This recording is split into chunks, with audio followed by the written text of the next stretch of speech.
thought that I went down fighting for my country. You are too clear-headed.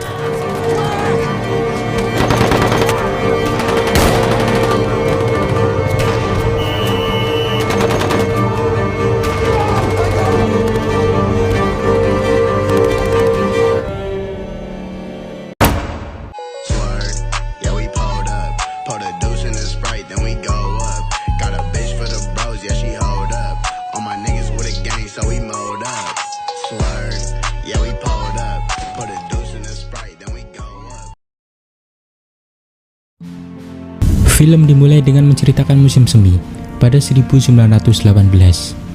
Sebuah rumor menyebar di kalangan tentara Inggris, di mana Jerman akan melancarkan serangannya yang akan menghancurkan parit pertahanan utara Prancis. Setiap prajurit ditugaskan 6 hari dalam sebulan secara bergantian untuk menjaga parit tersebut. Senin 18 Maret 1918, di barak peristirahatan Prancis Utara, waktunya untuk bergantian prajurit untuk menjaga parit. Selama 6 hari ke depan, kelompok pimpinan Kapten Stanhope yang dibantu oleh Letnan Osborne, Letnan 2 Trotter, dan Letnan 2 Hibbert. Setelah melakukan briefing, sang kapten memimpin mereka menuju ke medan perang.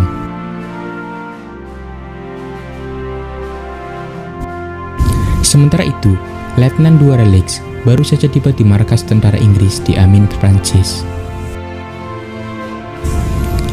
Dia ini adalah keponakan sang jenderal. Kemudian Letnan Relix meminta kepada sang jenderal untuk ditempatkan di kelompoknya Kapten Stanhope karena mereka adalah teman dekat. Akan tetapi, sang jenderal mengatakan bahwa kelompok Kapten Stanhope kemungkinan akan menghadapi pertempuran berat karena berada di garis terdepan pertempuran. Namun Raleigh tak memperdulikan hal itu, karena tujuannya ke Prancis adalah untuk berperang. Di sisi lain, pasukan Kapten Stanhope sudah di tengah perjalanan, dan ketika berpapasan dengan kelompok yang mereka akan digantikan, tanpa disadari, semua persediaan peluru dibawa kembali ke markas. Dan keadaan di Paris juga sangat tak terurus, akibat rumor penyerangan oleh Jerman. Di situ juga terlihat Osborne yang menemui Kapten Hardy, pemimpin kelompok yang mereka gantikan. Kapten Hardy juga memperingatkan bahwa ada kabar bahwa Jerman akan mengirimkan pasukan yang cukup banyak untuk menyerang mereka. Setelah itu, Osborne mencoba mengintai pasukan Jerman yang hanya berjarak 60 meter saja. Setelah itu, Kapten Hardy menyerahkan tugas penjagaan ke kelompok baru itu. Namun Kapten Hardy ini mengatakan bahwa tinggal beberapa granat dan semua peluru juga sudah dibawa ke markas. Sementara itu, Raleigh sampai di Quentin dengan menggunakan sebuah mobil. Dari situ, Raleigh berjalan kaki menuju ke Paris bersama beberapa prajurit lainnya. Sesampainya di sana, Raleigh diantar sersan ke bunker komando. Setelah memasuki bunker, Raleigh disambut oleh Osborne. Raleigh kemudian memberitahu Osborne bahwa dirinya sudah saling kenal dengan Kapten Stanhope. Namun Osborne memperingatinya bahwa Stanhope sudah sedikit berubah karena tekanan saat memimpin kelompoknya dan juga karena tekanan perang. Kemudian Osborne memperkenalkan pegawai dapurnya yang bernama Mason dan asistennya yang bernama Turner. Singkat cerita, perbaikan Paris berlangsung hingga malam hari. Stanhope juga sekali mengintip pertahanan Jerman dengan penuh kecemasan. Saat kembali ke bunker, Stanhope marah-marah karena kondisi Paris yang tak karuan. Akan tetapi, saat bertemu dengan Relix, ia terlihat sangat gugup. Relix pun memberitahunya bahwa ia kesini sesuai dengan ajakannya saat masih di kampung. Kemudian saat sedang makan malam, Stanhope memarahi juru masaknya karena tak memberikan lada pada supnya. Dan hal itu tentunya membuat Relix terkejut karena sangat berbeda dengan Stanhope yang dulu ia kenal.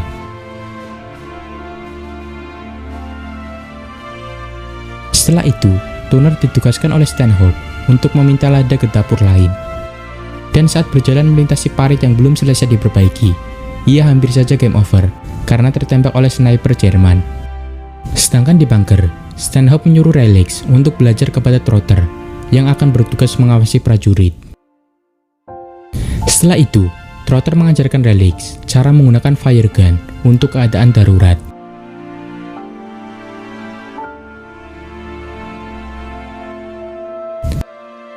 Raleigh juga diajarkan cara menggunakan senapan mesin yang langsung mengarah ke wilayah musuh.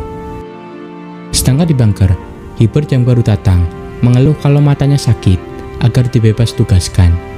Padahal itu hanyalah akal-akalannya saja, karena Hibbert ini takut mati di tempat itu. Kemudian Trotter melanjutkan pelatihannya, di mana ia membawa Raleigh ke tempat para sniper. Tempat itu adalah wilayah terluar dari parit pertahanan. Di dalam bunker, Stanhope menceritakan hubungannya dengan Raleigh kepada Osborn dengan menunjukkan foto Margaret. Usut punya usut, Margaret ini adalah kekasih Stanhope dan juga kakak dari Raleigh. Yang dimana dulu Stanhope mengaku kalau dirinya adalah seorang pasukan khusus, namun kenyataannya ia adalah seorang pemabuk, dan Stanhope tak mau Margaret mengetahui kondisinya sekarang. Oleh karena itu, ia sangat gugup bila bertemu dengan Raleigh. Hari terus berlanjut, hingga pada Selasa 19 Maret 1918, terlihat Stanhope yang berpura-pura tangguh di depan pasukannya.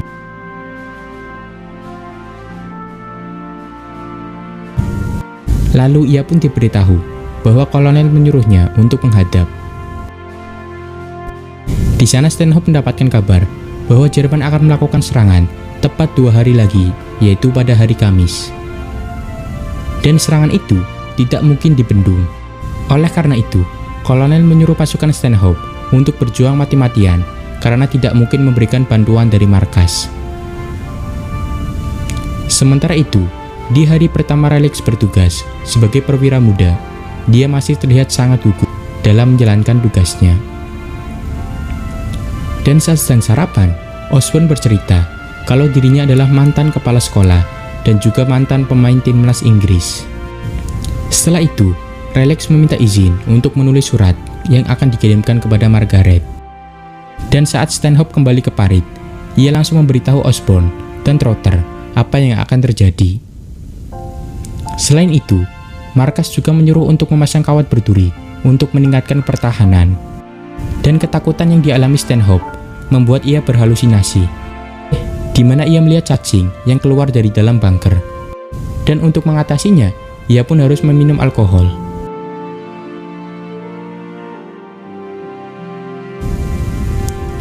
Di sisi lain, ketika Raleigh akan mengirimkan surat, ia dihentikan oleh Stanhope. Dan di situ, surat Raleigh harus diperiksa terlebih dahulu. Padahal Stanhope takut kalau Raleigh ini memberitahu Margaret kondisinya sekarang. Sore harinya, Stanhope dipanggil lagi oleh kolonel karena pasukannya mendapatkan tugas baru untuk menculik satu pasukan Jerman. Dan kolonel memberikan amanah kepada Osborn beserta Raleigh untuk memimpinnya. Saat kembali ke parit, Stanhope ini dikejutkan karena Hibbert memaksa untuk meninggalkan parit dengan alasan butuh pengobatan. Namun Stanhope ini tidak mengizinkannya karena ia tahu bahwa Hibbert ini berbohong. Dan di situ, Stanhope menasihati Hibbert bahwa di sini tak ada orang yang tak takut mati. Dan Stanhope sendiri setiap harinya dihantui oleh kematian. Setelah itu, Stanhope memberitahu Osborn bahwa dia dan Raleigh harus memimpin pasukan untuk menculik salah satu pasukan Jerman. Singkat cerita, tiba pada hari Rabu 20 Maret 1918. Persediaan amunisi dan makanan dari markas sampai di pagi hari. Stanhope dan kolonel juga mengecek lokasi yang akan diserang. Stanhope kemudian berpendapat bahwa baiknya serangan dilakukan pada malam hari saja untuk meminimalisir jumlah korban. Namun kolonel menolak saran itu karena pada malam hari akan ada pertemuan para perwira tinggi dan akan diadakan makan malam. Stanhope yang mendengarnya lantas kecewa karena para petinggi terkesan menjadikan pasukannya sebagai boneka. Kemudian Osborn yang pesimis akan mati di dalam peperangan. Ia pun menyampai seluruh pasukannya. There is a job to be done. It ought never to have arisen, but that is not the point. I have had so very much out of life. But all these youngsters do not realize how unlucky they are. So new are they to their very existence. Ia juga menuliskan surat untuk istrinya dan anak-anaknya. Namun pada akhirnya, ia membakar surat tersebut karena tak sanggup mengirimkannya. Begitu juga para prajurit yang terpilih untuk melakukan serangan. Mereka terlihat begitu putus asa. Kemudian Osborn menitipkan beberapa barang pribadinya kepada Stanhope agar diberikan kepada keluarganya jikalau ia mati. Akan tetapi, Stanhope menolaknya dan meminta Osborn untuk kembali dengan selamat. Dan akhirnya, Osborn ini meletakkan barang-barangnya di atas meja. Pada sore harinya, Osborn dan Raleigh berangkat ke sisi paling depan parit. Akan tetapi, terlihat Raleigh yang sebelumnya sangat antusias untuk berperang, mendadak gugup dan takut. Dan pada akhirnya, mereka pun beranjak meninggalkan parit dengan ucapan semangat dari Stanhope. Saat sedang merangkak, ketakutan Raleigh pun memuncak, yang membuat ia muntah. Dan tak lama setelah itu, tembakan artileri Inggris membombardir pertahanan Jerman. Di tengah kekacauan itu, Stanhope memimpin mereka untuk menerobos parit Jerman. Namun naas, beberapa prajurit harus tewas terkena tembakan. Tapi beruntung, Raleigh ini berhasil menangkap salah satu pasukan Jerman dan membawanya ke parit. Akan tetapi, Osborn harus tewas saat sedang berusaha menyelamatkan rekannya yang terluka. Setelah itu, tentara Jerman yang diculik diserahkan kepada kolonel. Kemudian kolonel pun bergegas ke bunker untuk menanyakan berapa jumlah prajurit yang gugur akibat penculikan itu. Akan tetapi, Stanhope yang masih sedih karena kehilangan Osborn hanya sedikit berbicara. Begitu juga Raleigh yang hanya diam ketika ditanya kolonel. Para prajurit juga terlihat kesal dengan kehadiran kolonel. Malam harinya, emosi Stanhope memuncak dikarenakan melihat Ebert yang malah asyik mabuk-mabukan di tengah suasana duka. Setelah itu, Stanhope mengumpulkan barang-barang Osborn untuk dikirimkan kepada keluarganya. Setelah mengirimkan surat itu, Stanhope kembali ke bunker dan melihat Raleigh yang tak nafsu makan. Stanhope pun langsung marah-marah.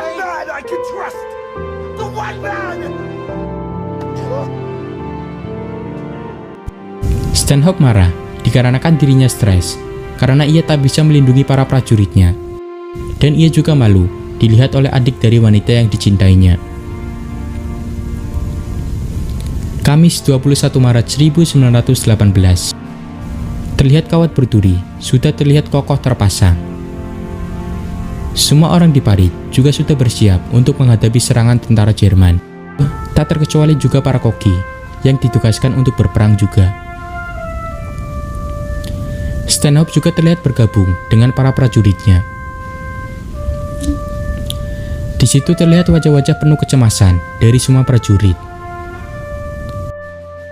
Dan tak lama setelah itu, serangan dari Jerman pun dimulai. Tembakan artileri dari Jerman pun tak bisa dihindari oleh pasukan Stanhope.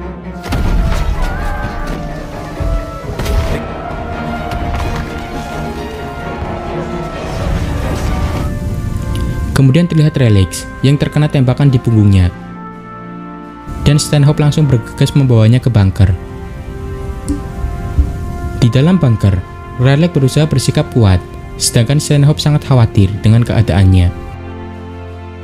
Tak lama berselang, Raleigh tak bisa menahan rasa sakit itu, dan ia pun harus gugur akibat pertempuran dengan Jerman. Di situ Stanhope merasa sangat sedih karena tak bisa menjaga Raleigh. Kemudian ia pun kembali ke parit, namun sebuah ledakan muncul di depannya. Tapi untungnya tak menewaskan Stanhope. Setelah itu, ia pun memasuki parit kembali. Dan Stanhope hanya bisa pasrah melihat prajuritnya yang tewas akibat serangan Jerman. Jumat 22 Maret 1918. Terlihat seorang petugas pos mengantarkan surat Raleigh kepada Margaret. Dan isi dari surat itu adalah Relix memberitahu Margaret, Stanhope telah menjadi seorang pemimpin yang dihormati oleh pasukannya. Dan di sisi lain, terlihat tentara Jerman yang sedang menyisir parit pertahanan tentara Inggris, di mana di situ terlihat tak ada seorang pun yang selamat. Dan film pun selesai.